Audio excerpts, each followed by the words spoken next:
haluan ng egg. Parang di kaya strange yung lasa. Ganito talagang buhay, pabago-bago minsan, pabago-bago ang isip. Kumbaga changeable mind.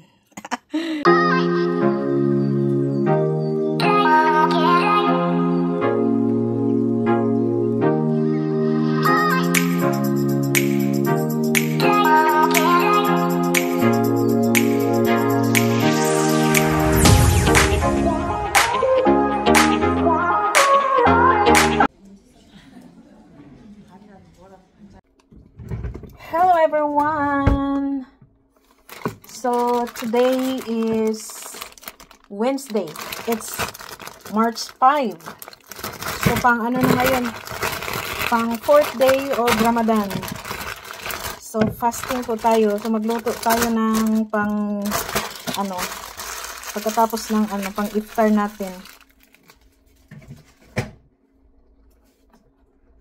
So, kasi itong I have 3 talongs.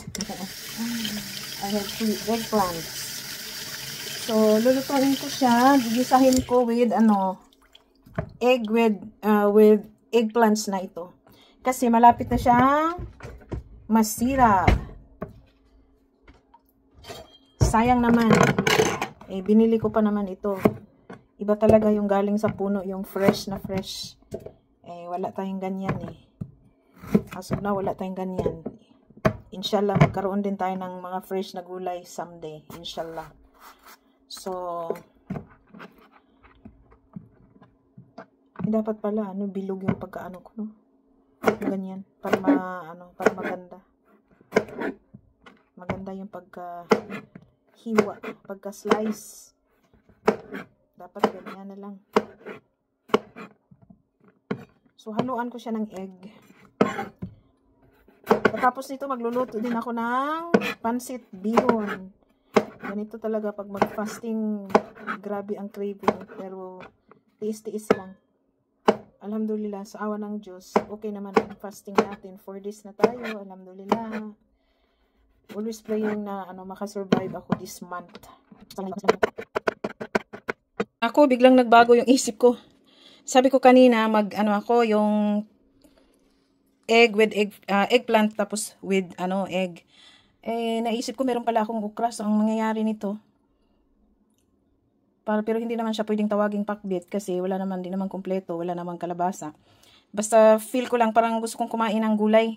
So ang gagawin ko na lang nito, igigisa ko itong okra, talong, tapos tuna. Tignan ko lang kung pwede ko pang haluan ng egg. Parang di kaya strange yung lasa. Ganito talagang buhay, pabago-bago minsan, pabago-bago ang isip. Kumbaga, changeable mind. So, magluto na muna ako. Pero I'm sure masarap pa din ito kahit ano. So, magluto na tayo. Ayan, tuna ko. May maanghang, may hindi. Ayan. So, lulutuin na natin. At maglagay na tayo ng mantika. Teka lang.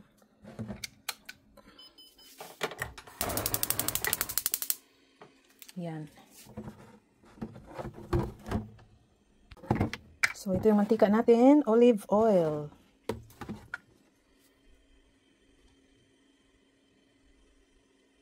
Ayoko kasi maraming mantika. Kunting oil. Sapat na yan. Pero marami pa din yan. So, magisa-gisa na tayo. So, simpleng luto lang ito. Patsamba-tsamba, lang ito, tsamba. So, garlic. Mahirap makahanap ng angle. Pag tawag dito? Pag nag-vlog na magluto. So, hindi nakikita yung pagluluto ko, pero, frying pan lang ang nakikita. Okay lang yun. Walang magagawa. Kasi mahirap mag-video na isang kamay lang, tapos, matapon tayong mga niluluto natin. Pas yun. So, I'm not sure kasi hindi ko alam kung lalagyan ko pa ng itlog ito kasi may okra na eh. Hindi ko kasi pwedeng tikman kasi nakapasting ako. Mamayang 6:30 to pa ang open fasting ko, yung iftar time. So, mamaya pa ako makakakain. So, tsamba-tsamba lang ito kasi hindi pwedeng tikman.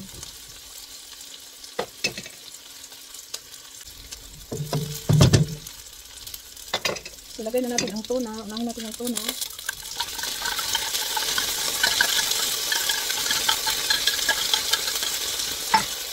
Dalawang tuna ito. Hilig kasi ako sa tuna.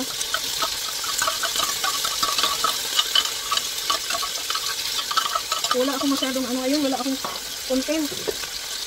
Walang content kasi napaka-busy ang inyong lingkod na si Koreanang Hilaw. Koreanang Hilaw na Bisaya. So, busy kami ngayon. Busy sa work, tapos meron pang ibang pinagkakabisihan. So, mahirap gumawa ng vlog pagka sobrang busy kasi kailangan mabilis-bilis yung kilos natin ba. So, hindi natin mapasunod-sunod yung pag-vlog natin. So, malalaman nyo next month, inshallah, bakit ako busy ngayon.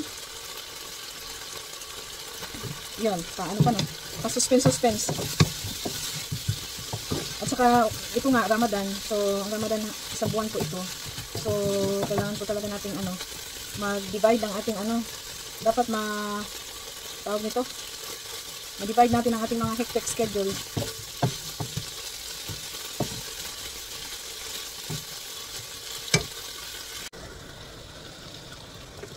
So, lagyan natin ng kunting toyo. So, ang gamit ko ay Silver Swan from Philippines, of course.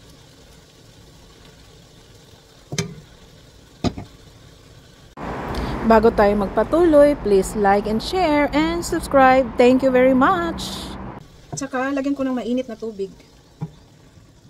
So, half cup lang ang nilagay ko. Hindi ko inubos. Kasi baka magiging magiging sinabaw.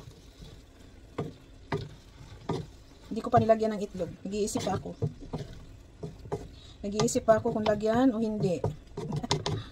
Sana masarap ito kasi hindi nga ako pwedeng tumikim. Ako lang naman din ang kakain ito. So, kung anong result niyan, okay lang.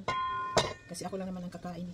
So, yun na ang aking niluto na, anong tawag nito? Ginisang gulay with tuna. Ang egg, pag-iisipan pa. So, takpan muna natin.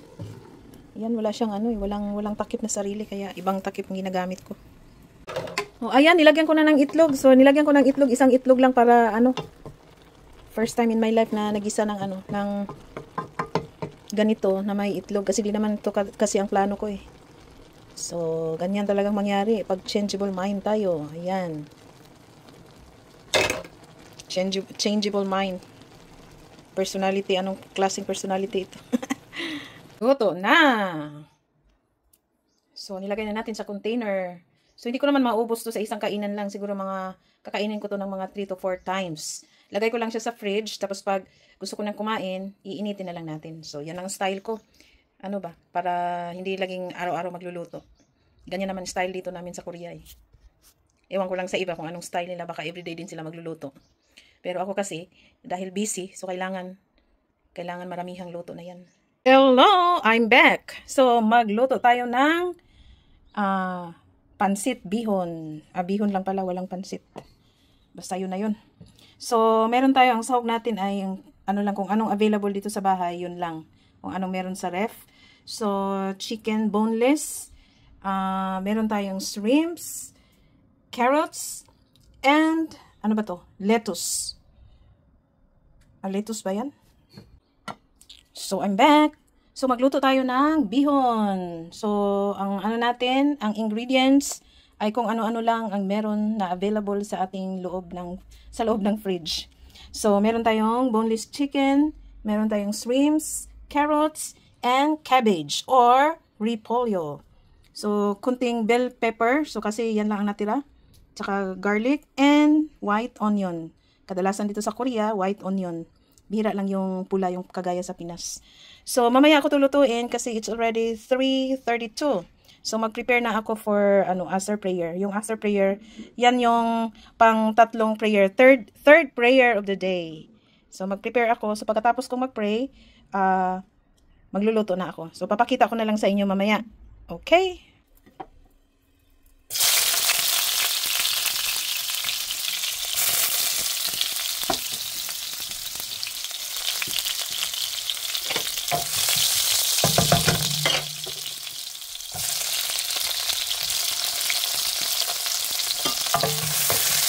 Luto na tayo ng pancit. Bihon pala. Para di na ako magluto-luto sa everyday. Kasi minsan busy din tayo para pag uwi ko. Prepare na lang ako sa sarili ko for prayer. So, no need na magluto kasi may luto na.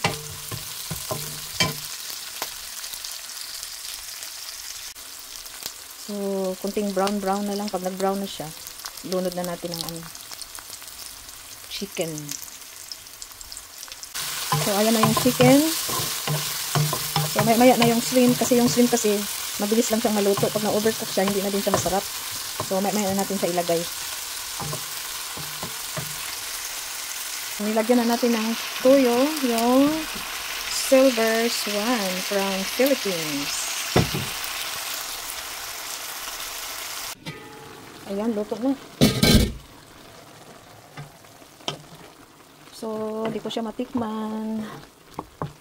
Kung halimbawa kulang yung lasa, mamaya ko na lang dagdagan yung mga Lagyan ko na to ng toyo.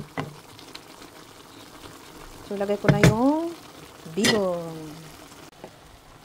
Ayan, luto na. Pero parang putla siya. Pero anyway, mamaya ko na lang siya dagdagan pag nakakain na ako. Pag natikman ko na siya mamaya. Dagdagan ko na lang ng toyo mamaya kung medyo matabang. Putla kasi siya eh. Pero okay na to, luto na to.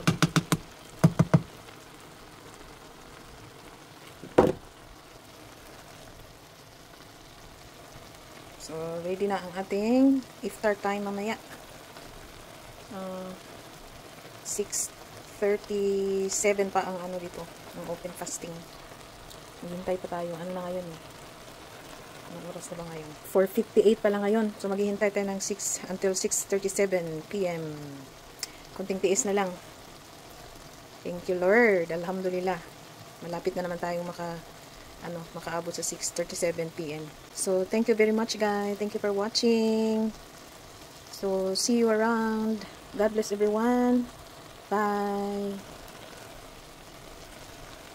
Oh, pahabol. May chicken tocino. Chicken. Parang tocino din, Minarinate ko. Mga iba naman.